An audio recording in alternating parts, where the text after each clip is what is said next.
Great. Okay. Toastmaster Harbash, might I ask you to read what's written on the screen, please? What is written on the screen is blood runs thicker than water. Thank you, Toastmaster. Familiar words, aren't they?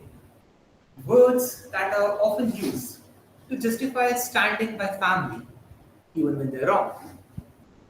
But what if I told you that the original proverb didn't mean this at all? The full phrase, lost to time, was the blood of the covenant runs thicker than the water of the womb. Suddenly, everything changes. It isn't about blind loyalty to family anymore. It says the relationships we choose, the promises we make, they can be stronger than mere accidents of birth. This, my friends, is the poisoned truth.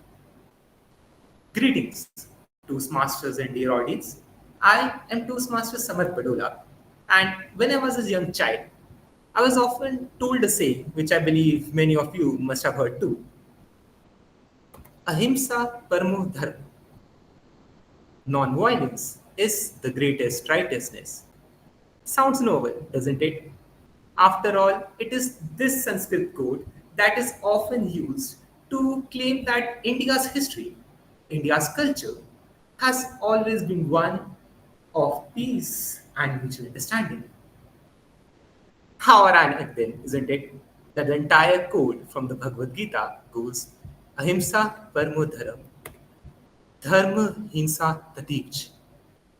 Violence for the sake of what's right is justified. Half a verse, half a lesson, half a truth.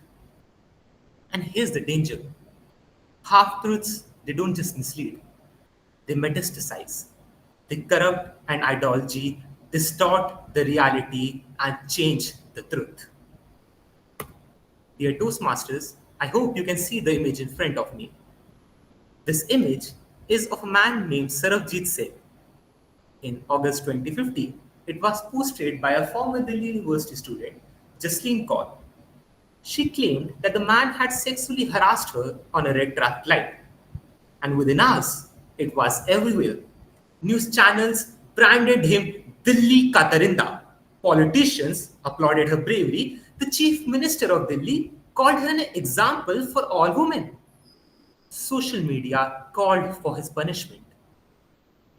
But days later, an eyewitness came forward saying there was no harassment, just a heated argument. Yet, no one listened. Society, in its three-day trial, had already declared him to be a blight on humanity.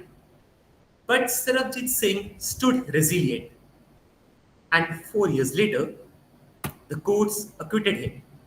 The judges called the accusations not trustworthy. Unfortunately, the damage was done. His name was tainted, his job was gone, his life shattered. This, this was just a story about a false accusation. This was about how a single photo, ripped from its full context, can destroy a life. It was a story of how half truths change the reality. You see, we live in an age drowning in sound bites, one viral image, one cherry picked quote, one side of a story. 3 centuries ago, Alexander Pope wrote in his books, Essay on Criticisms: a little learning is a dangerous thing. Drink deep or taste not the parent spring. The parent spring is the fountain of the muses, the well of all knowledge and creativity in Greek mythos. And the Pope carried some very stark warning in his words for the people we all know, the ones that read one catch headline and then consider themselves to be masters of the matter. For these people, his words carried the warning to either drink deeply from the wealth of knowledge or dare not venture into it at all. For a shallow Sith, half knowledge, it leaves you parched with false confidence.